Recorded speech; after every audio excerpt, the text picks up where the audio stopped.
آج میں اپنی یونیورسٹی میں سنگنگ کمپٹیشن جیتی تھی۔ میں یونیورسٹی سے واپس آئی تو سو گئی۔ شام کو جب اٹھی تو اپنا فون چیک کیا۔ آج یونیورسٹی میں سنگنگ کمپٹیشن جیتنے کے بعد بہت سے فیلوز مجھے کنگریٹس کرنے کے لیے میسیجز کر رہے تھے اور میں سب کو تھینکس بھی کر رہی تھی۔ اس سب سے فارغ ہو کر میں ڈنر کے لیے ریڈی ہو گئی۔ آج ساری فیملی میری سکسیس کو سیلیبریٹ کرنے کے لیے ایک ساتھ تھی۔ میری ہر چھوٹی بڑی خوشی اسی طرح سیلیبریٹ کی جاتی تھی، شاید اس لیے کہ میں گھر میں سب سے چھوٹی تھی، یا پھر اس لیے کہ میں اپاہج تھی۔ میں چل نہیں سکتی تھی پر میں اڑنا جانتی تھی۔ مجھے کبھی اس شدت سے اس کمی کا احساس نہیں ہو سکا جس طرح میری طرح کے لوگوں کو ہوتا ہے۔ میری زندگی بہت پرسکون تھی اور اسی رات میری زندگی کا ایک نیا چیپٹر سٹارٹ ہوا۔ ڈنر سے فری ہو کر میں نے پھر سے اپنا فون چیک کیا اور اس بار واٹس ایپ پر ایک ان نون نمبر سے میسیج تھا۔ آج آپ کی پرفارمنس کمال تھی، میں تو آپ کا فین ہی ہو گیا۔ ابھی میں پوچھنے ہی والی تھی کہ میرا نمبر کیسے ملا، پر اس نے پہلے ہی یہ میسیج کر دیا۔ میں نے بھی اسی یونیورسٹی سے اپنی اسٹڈیز کمپلیٹ کی ہیں۔ ایک جونیئر نے آج کے دن کی ویڈیو اسٹیٹس پر لگائی ہوئی تھی جس میں نے آپ کی آواز سنی اور میں آپ کی آواز سن کر حیران رہ گیا۔ مجھ سے آپ کی آواز کی تعریف کیے بغیر رہا نہیں گیا، اس لیے اس طرح بدتمیز بچوں کی طرح آپ کا نمبر لے کر آپ کو میسیج کر رہا ہوں۔ میں نے اس میسیج کا کوئی جواب نہیں دیا۔ میرا فائنل سیمسٹر تھا اور فائنل ایئر پروجیکٹ میں کچھ کرافٹس تھے جو کہ 1000 کوششوں کے بعد بھی مجھ سے ٹھیک نہیں بنے۔ میں نے اپنی ایک کلاس فیلو کے ساتھ اپنا پروجیکٹ ڈسکس کیا اور اس نے بتایا کہ اس کا ایک کزن ہے جو اس سبجیکٹ میں بہت اچھا ہے۔ ہم نے مجھے اپنے کزن کا نمبر شیئر کر دیا۔ میں نے جب اس کے کزن کو کانٹیکٹ کرنے کے لیے واٹس ایپ پر نمبر سرچ کیا تو پتہ چلا کہ کچھ دن پہلے اسی نمبر سے میسیجز آئے تھے، اور پھر مجھے خیال آیا کہ میں نے ان میسیجز کا جواب تک نہیں دیا۔ اب کیسے ہیلپ کے لیے کہوں؟ میں نے میسیج نہیں کیا۔ جب کچھ دن گزر جانے کے بعد کچھ نہ بن سکا تو پھر مجھے مجبوراً میسیج کرنا پڑا، اور ماہم تو پہلے ہی حسن کو بتا چکی تھی کہ مجھے ہیلپ چاہیے۔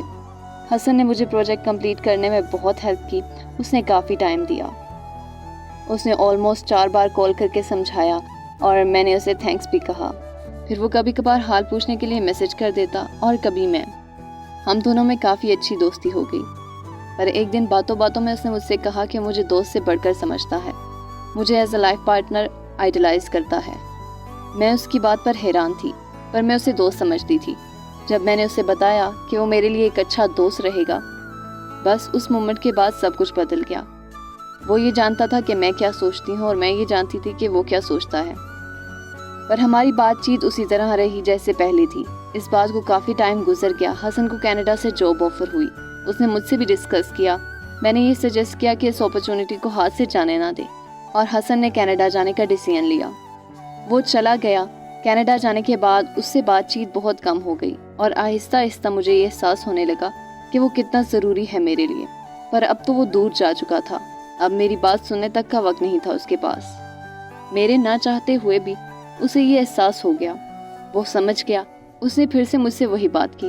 3 سال کی دوستی، محبت تھی یا نہیں، پر اب اس نے مجھ سے جب یہ کہا کہ وہ مجھے اپنا لائف پارٹنر بنانا چاہتا ہے تو میں نے ہاں کر دی۔ اس نے واپس آنے کا فیصلہ کیا۔ وہ میرے لیے واپس آ رہا تھا۔ میرے گھر والے بے صبری سے اس کا انتظار کر رہے تھے، پر وہ نہیں آیا۔ میں سارا دن اس کا انتظار کرتی رہی، وہ نہیں آیا۔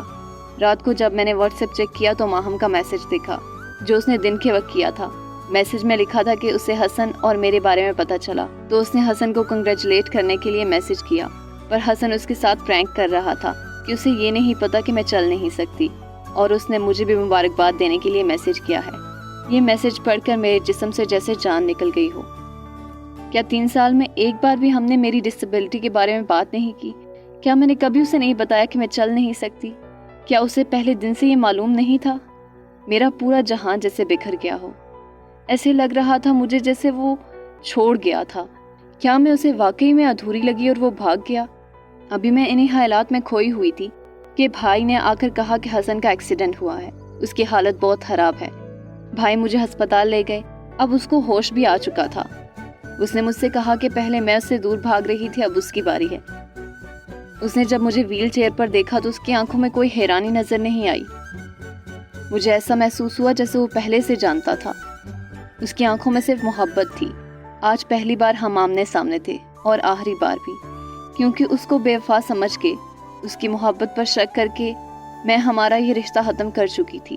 پیچھے رہ گئی یہ سانسیں، ماہم کا میسج پڑھ کر جو ساری نیند کی گولیاں میں نے کھائی تھی وہ اب ان سانسوں کو بھی ختم کر رہی ہیں۔